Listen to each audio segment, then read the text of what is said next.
ассалому алайкум тамошобинони муҳтарам. Нашри навбати барномаи иттилоъоти ахборро аз телевизиони Тоҷикистон мустақиман манзуратон мегардонем.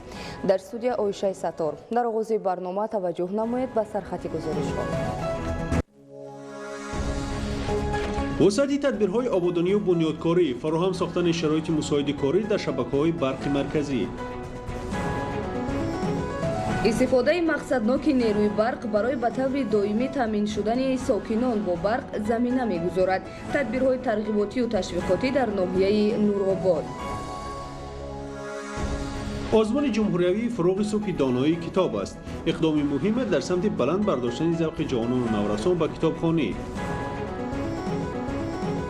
таъмини амнияти озуқаворӣ дар ноҳияи Зафаробод ҷиҳати истеҳсоли гӯшту шир тадбирҳои зарурӣ амалӣ карда мешавад.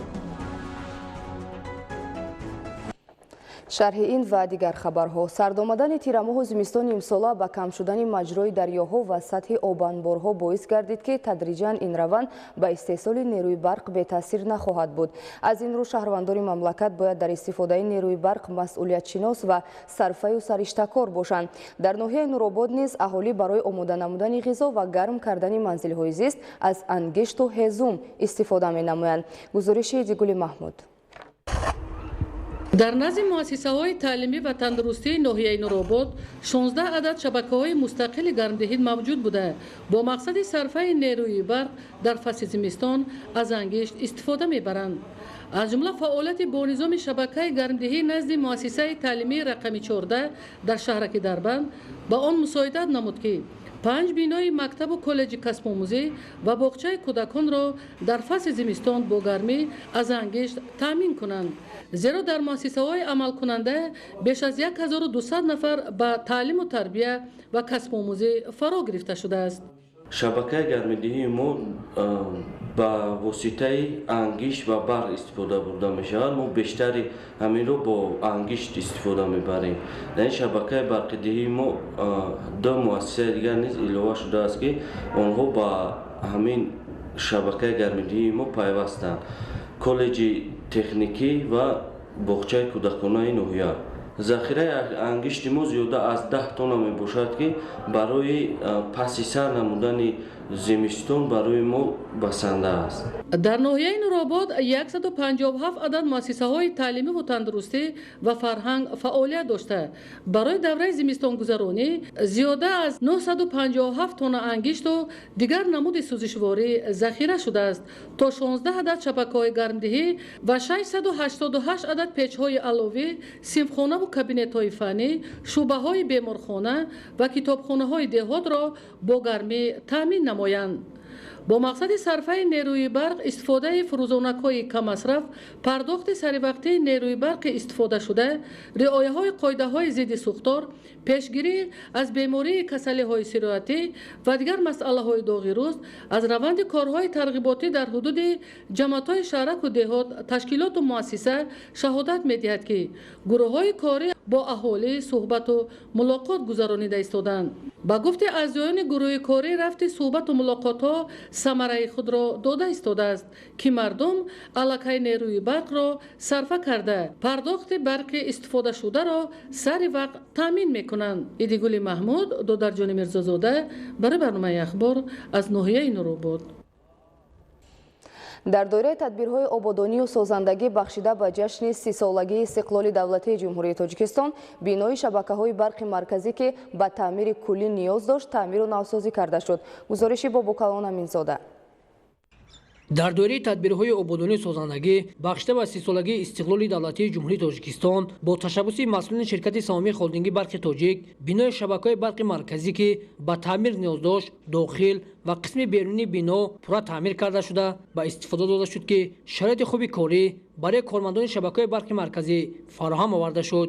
роҳравои атрофи бино низ сафолакпӯш карда шуда, гулу бутаҳои ороиштӣ шинонда шудааст ки ин мавзеъ боз ҳам ободу зебо гардид. шабакаҳои барқии марказӣ солҳои тӯлонӣ фаъолият карда бошад ҳам бинои асосии он тамоман қобили қабул ҳам набуд, чунки дар шабакаҳои барқии марказӣ ҳар як утоқи корӣ аз болои бом об мечакки дар вақти борону барф бинои асосии шабакаҳои барқии марказӣ пурра аз таъмири асосӣ бароварда шуд. дар шабакаҳои барқи марказӣ тадбирҳои ободонии созандагӣ идома дорад ва тибқи иттилоъ барои фароҳам овардани кормандони шабакаҳои барқи шаҳру ноҳияи варзоб, роғон, ваъда, турсунзода, ҳисор ва рӯдаки ки дар тавозуни шабакаҳои барқи марказӣ мебошанд, марҳила ба марҳила таъмир карда шуда шароити хуб фароҳам оварда мешавад. маързи зикр аст ки ҳукумати ҷумҳурии Тоҷикистон ба соҳаи энергетика таваҷҷӯҳи махсус зоҳир намуда барои рафъи мушкилот дар ин соҳа чораҳои бетаъхир меандешад. ин аст ки давоми солҳои охир инфраструктураи барқрасонӣ аз қабили истгоҳҳои барқӣ ва биноҳои он бунёду навсозӣ карда шуданд. иқдоми имрӯза низ маҳз дар ҳамин замина анҷом дода шуда боиси хушҳолии кормандони соҳаи барқрасонӣ дар шаҳру ноҳияи мамлакат гардид. дастгирии ҳамаҷониба ба таъмини кормандон бо шароити мусоиди корӣ минбаъд низ анҷом дода хоҳад шуд. бобокон аминзода, меҳрӯзи ҷумъа, Убайдуллоҳи Сайвалӣ, Ахбор. идомаи ахбор. озмуни ҷумҳуриявии фуруғи субҳи доноӣ китоб аст иқдоми муҳиме дониста мешавад ки завқи сокинони мамлакат ва ҷавонону наврасонро ба китобхонӣ аз ёд кардани осор ва ашъори адибони классику муосири тоҷик зиёд намуд. ёдовар мешавем ки ин озмун соли дуюм аст дар асоси амри президенти ҷумҳурии Тоҷикистон байни қишрҳои гуногуни ҷомеа баргузор мегардад. идомаи мавзӯъ дар гузориши ҳамкоронамон. ҳар як иқдоме ки аз ҷониби роҳбарияти олии кишвар рӯи даст гирифта мешавад натиҷаи дилхоҳ медиҳад. озмуни ҷумҳуриявии фуруғи субҳи доноӣ китоб аст аз зумраи ташаббус ва иқдомҳои наҷибонаи пешвои муаззами миллат муҳтарам Эмомалӣ Раҳмон ба ҳисоб меравад ки имкон фароҳам овард дар 2 сол даҳо нафар дӯстдорони китобро ба ҳам биёрад. ҳадаф аз баргузории озмун яъне бори дигар ҳисси китобхонӣ, китобдӯстӣ ва китобдориро бедор намудани ҳамин озмун дар миёни қишрҳои гуногуни ҷомеа, яъне бахшҳои гуногуни ҷомеа аз хурдсолон то калонсолон ки дар бахшҳои гуногуни ҷомеа кору фаъолият мекунанд бедор кардан буд. он ҳадафу мақсадҳое ки асосгузори сулҳу ваҳдати миллӣ пешвои миллат муҳтарам Эмомалӣ Раҳмон барои баргузорӣ намудани озмуни мазкур дар назди худ гузошта буданд, ман фикр мекунам ба он ҳадафҳо расиданд. озмуни ҷумҳуриявии фуруғи субҳи доноӣ китоб аст дар асоси амри президенти ҷумҳурии Тоҷикистон ба истиқболи сазовор ҷашн гирифтани 30-солагии истиқлоли давлатии ҷумҳурии Тоҷикистон роҳандозӣ гардида, ҳадаф танҳо баландбардоштани завқи китобхонӣ, тақвияти нерӯи зеҳнӣ, дарёфти чеҳраҳои нави суханвару сухандон, арҷ гузоштан ба арзишҳои миллию фарҳангӣ, инкишофи қобилияти эҷодӣ, таҳкими эҳсоси худогоҳию худшиносӣ, такмили захираи луғавӣ, тақвияти ҷаҳони маънавии аҳолӣ мебошад. ин иқдоме ки ҳукумати ҷумҳурии Тоҷикистон бахусус пешвои муаззами миллат президенти ҷумҳурии Тоҷикистон муҳтарам Эмомалӣ Раҳмон рӯи даст гирифтанд ва амалӣ намуданд, натиҷаи гувоҳи он аст ки ин миллат аз қадим китобхону китобдор буд. ҳамон суннати қадимаро бори дигар ин озмун тӯли 2 сол аст дар худаш таҷассум мекунад. илм дар ҳар маврид муҳим аст ва рушди мунтазами ҷамъият низ маҳз ба дараҷаи саводнокӣ ва маълумотнокии сокинони он вобаста мебошад. аз ин рӯ китоб маҳсули ақлу заковати мардуми соҳибтамаддун, омили асосии ҳифзи фарҳанги миллӣ ва яке аз муҳимтарин воситаҳои маърифатнок кардани аҳолии ҷомеа буда, қобилияти сухандониву суханрониро сайқал медиҳад, доираи андешаву тафаккур ва ҷаҳонбинии инсонро васеъ ва ӯро ба роҳи дурусти зиндагӣ раҳнамоӣ мекунад. Абдулҳамиди Назир, Меҳрӯзи ҷумъа, Мақсади мақсад, Ахбор.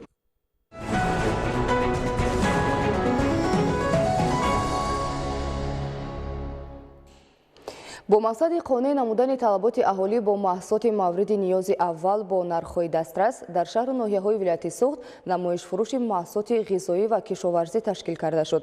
мол истеҳсолкунандагон ва кишоварзон маҳсулоти худро бо нархи дастрас ба аҳолӣ пешниҳод намуда бо ин роҳ дар таъмини бозори истеъмолӣ саҳм гузоштанд. гузориши Маҳмуд Аҳмадзода ва Дилшод Юсуфӣ. бар асоси нақша чорабиниҳои мақомоти иҷроии ҳокимияти давлатии вилояти Суғд ярмарка фурӯши маҳсулот дар шаҳрҳои Хуҷанд, Бӯстон, Гулистон ва Истиқлол дар арафаи соли нави милодӣ бо мақсади танзими нарху навои бозор ташкил намуданд. ин тадбир имконат медиҳад ки аҳолӣ бахусус дар давраи зимистон бо маводи ғизоӣ бо нархҳои дастрас таъмин гардад. کشاورزان شهر و ناحیه‌های ولایت حجم استحصال اکثر نمود محصولات کشاورزی را افزون نموده دوام سال در تامین بازار استعمالی سهم ارزنده گذاشتند و در دوره زمستان در این یرمرکه‌ها مواد آذوقه خصوصا کارتوشکا، سبزوات، میوه، عسل از حساب ذخیره‌های خواجگی‌های کشاورزی اند. طلبات اهالی با مواد اولین درجه غذایی از حساب به یرمرکه فروش برآوردن آرد، محصولات آردی و مکرونی، روغن رستنی با راه تنظیم نرخ این محصولات قانع کرده می شود. آرد در یرمرکه پره محصولات کارخانه‌های کارکرد غله ولایت بوده، در این کارخانه‌ها ذخیره کافی غله آرد موجود است. برای با نرخ دسترس تامین کردن اهالی با روغن رستنی، کارخانه‌های استحصال و کارکرد روغن رستنی با آرد و شکر، کارخانه واحد دولتی ذخیره‌های مادی سوق در یرمرکه نوبتی حجم بیشتر این محصولات را پیشنهاد نمودند. حصه اساسی را در تامین گوشت، کارتوشکا و محصولات نانی و قنادی کارخانه‌های اتفاق جمعیت‌های مطلوبات ولایت تشکیل می‌دهند.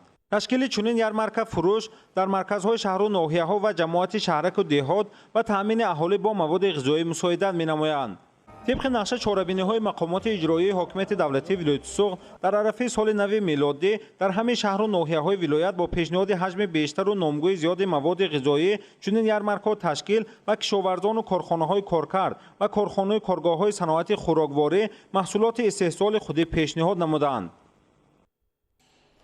در ناحیه ظفرآباد ولایت سوخت برای استحصال گوشت و شیر و تامین امنیت آذوقه‌واری مملکت تدبیرهای ضروری عملی کرده می شود.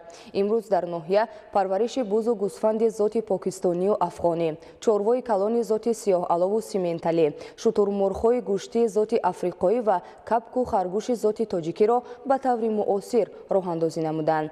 گزارش مضبوط بابازاده از ناحیه ظفرآباد. جهت عملیسازی استراتژی تامین امنیت آذوقه‌واری مملکت و برنامه مجموعه‌ای رشد ساحه چارواپروری در جمهوری تاجیکستان برای سالهای 2018-2022 با اقدام مقامات اجرایی حاکمیت دولتی ناحیه ظفرآباد و دستگیری صاحبکاران با ننگ و ناموس نقشه چاره‌بینی‌های مشخص ترتیب و مورد عمل قرار داده شده است. صاحبکاران سربلند امروز بابت افزونسازی سرشمار چاروای کلان و خرد شاخدار، تشکیل جدیدی پرورش شترمرغ‌ها برای استحصال تخم و گوشت پرهیزی جهد و تلاش می‌ورزند. در این جهت اهل عائله برادران صاحبکار مختارفا از جماعت شهرکی به نام حمید علیف جهت تامین ساکنان با گوشت اعلی‌صفت چاروا و پرهیزی نخستین مراتب در تاریخ ناحیه به نگاهبین 600 شترمرغ ذات افریقایی آغاز نمودند. سال قبل سید مراد از جمهوری دوست و برادر ازبکستان 12 سر شترمرغ خریده به ظفرآباد آورد. اینک یک سال می شود که شترمرغ‌ها به شرایط محل مطابق گردیده از حساب استعمال همه نمود خاشاک درشت بیده و زراعت دیگر سایر کشاورزی خیلی کلان و فربه شده‌اند و در موضع وسیع دارای همه شرایط‌ها به رقص و بازی دلفریب درآمده بیننده را مفتون می‌گردانند. صاحبکار عزم دارد توسط گرفتن تخم شترمرغ‌ها که سال تا 80 دانه تخم می‌گذارند سرشمار را افزون ساخته در این برابر استحصال گوشت پرهیزی شترمرغ را راه اندازی نماید. هر یک دانه همین 80 دانه تخم می‌کند. از ماه فوریه سر کرده تا ماه نوامبر، اما 80 دانه 50 دانهش ممکن چوجه میبرد. تخم چوجه میبرامدگیش هست، نمیبرامدگیش هست. برادران صاحبکار مختارفا که بیشتر به چاره‌پروری شوقی به اندازه دارند 30 سر گوساله ذات سیمنتالی قزاقستان را خریداری کرده فعلا در چراگاه‌های دامن فراخ ناحیه و پروای پرورش شغل دارند. در این رمه همچنین ذات‌های بوز افغانی و پاکستانی، گوسفندهای ذات تاجیکی و ساری که سیرشیر و گوشت محسوب می‌شوند پرورش یافته شدند. اقدام نجیبی برادران صاحبکار مختارفا در ناحیه ظفرآباد و ولایت سوق دستگیری پیوسته یافته شده است. صاحبکار وطنی رحمتشاه جمعه یک جای با فرزندان و خویشاوندان امروز به پرورش 400 چوجه شترمرغ مشغول است. برای چوجه‌ها شرایط خیلی خوبی پروای پرورش، جای استراحت زمستانه، تابستانه، خوراکخوری و سیر و گشت مهیا کرده شده است. گذشته از این در شرایط خیلی مساعد صاحبکار پرتجربه جهت زیاد گرداندن سرشمار اسب‌های پروایی و ذات تازه تاجیکی پرورش 10 سر اسب را راه اندازی کرده برای 30 سر مال کلان شاخدار عاقل معاصر بنیاد نمود. در عاقل دیگر 5 سر مادگاه ذات سیاه‌الوی روسی نگاهبین کرده همه روزه از هر یک مادگاه 35 لیتری شیر جوشیده می شود. مورد تاکید است که این تجربه پیشقدم با دستگیری مقامات اجرایی حاکمیت دولتی و ریاست کشاورزی ناحیه ظفرآباد در 5 جماعت شهرک و دهات ناحیه نیز پهن گردیده صاحبکاران پرنده چارواپرور امروز جهت اجرای برنامه دولتی مجموعه‌ای رشد ساحه چارواپروری در جمهوری تاجیکستان برای سالهای 2018-2022 جهد و تلاش ورزیده در راه تامین استراتژی امنیت آذوقه‌واری مملکت سهم مناسب همراه کرده شدند. مضبوط بابازاده از ناحیه ظفرآباد ولایت سوق برای برنامه اخبار. کارمندان ممنونگاه دولتی طبیعی دشت جون با سبب بارشات برف زیاد و سردی‌های چند روز اخیر برای حفظ حیوانات و پرندگان در چند نقطه دیدبانگاهی حدود ممنونگاه کارهای بیاتکنیکی گذرانیدند. مساحت عمومی ممنونگاه طبیعی دولتی دشتجون در حدود ناحیه شمسدین شاهی 19700 گکتار را تشکیل می‌دهد. با سبب بارشات برف زیاد و سردی‌های چند روز اخیر و در چنین وضع از تلفیابی امین نگاه داشتن حیوانات و پرندگان نادر، کارمندان ممنونگاه طبیعی دولتی دشتجون در موضع سکونت و جمع‌شوی حیوانات و پرندگان طبق نقشه چهاربینی کارهای بیوتکنیکی انجام دادند. ما زیاده از 1 تن دونگی و 5 تن بیده با حیوانات نادر و پرندگان در جای لازمه دسترس نمودیم. ممنونگاه طبیعی دولتی دشتجون از 2 قطعه عبارت بوده. در حدود آن حیوانات و پرندگان زیاد نادر که با کتاب سرخ شاملا به قید گرفته شده است. برای حفظ گوناگونی بیولوژی کارمندان ساحه از آغاز بارشات و شروع سردی‌های فصل زمستان مراتبه چهارم است که در 8 نقطه دیدبانگاهی و موضع جمع‌شوی حیوانات و پرندگان کارهای بیوتکنیکی را انجام می‌دهند. و قدر لازمه در انبارهای ممنونگاه زیاده از 5 تن دونگی، 16 تن بیده و 5 تن نمک ذخیره نموده ایم که این هم باشد برای در آینده گذراندن کارهای بیوتکنیکی به ما یک کمک اولیه خطر میرسد. با اندیشه کارمندان ساحه بارشات برف امساله در قطعه یکم حدود ممنونگاه طبیعی دولتی دشتجون که موضع‌های کوهدامن و قسمت بلندکوها را در بر میگیرد نسبت به سالهای پیشین بیشتر است. از این رو مسئولین اقدام گرفتند که در چنین موضع‌ها کارهای بیوتکنیکی را زیادتر انجام دهند. در تدبیر نوبتی برای تامین حیوانات و پرندگان با خوراک در برابر غله‌دانگی و کوه و بیده خوراک سرغذای حیوانات نیز در 8 نقطه دیدبانگاهی حدود ممنونگاه گذاشته شد. در ممنونگاه طبیعی دولتی دشتجون از جمله حیوانات نادر بز مارخور پرورش کرده می شود. برای زیادگردانی سرشمار آن مسئولین اقدام گرفتند که در برابر کارهای بیوتکنیکی نظارت و حفظ ممنونگاه را نیز قطعی براه مانند. برنامه اطلاعاتی اخبار را ادامه می‌دهیم. در عمل تطبیق نمودن 20 ساله آموزش و رشد فن‌های طبیعت شناسی دقیق و ریاضی در ساحه علم و معارف که سالهای 2020-2040 را فرا می‌گیرد به استفاده وسیع تکنولوژی پیشرفته غیر امکان است. آیا امروز آموزگارانی که در مؤسسه‌های تحصیلات عالی و میانه کسبی از فن تکنولوژی انفرماسیونی درس می‌گذرند استفاده درست تکنولوژی را پورا از خود کردند؟ تفصیلات بیشتری موضوع در گزارش خبرنگاران ما.